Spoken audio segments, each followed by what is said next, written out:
እጀና መሬቱን እንዳደረጉ ይሞላችሁ ለእነሱ ነው። ድራችሁ በክርስቶስ ሥጋና ደም ትገቡ ከእርሱ ለመቀበላችሁ መተላለፍ የለብኝም። ኃጢአታችሁ በራሳችሁ ይመለሳል እንጂ በንጽሕና ሆናችሁ አትበሩ። እኔ በበደላችሁ ንጹሕ ነኝ።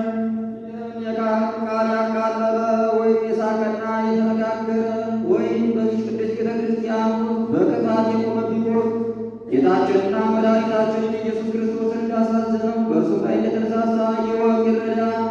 ስለ በረከት ፈንታ መርገምን፣ ስለ ኃጢአት ስርየት ፈንታ ገሃነመ እሳትን ከእግዚአብሔር ዘንድ ይቀበላል። ታሰረ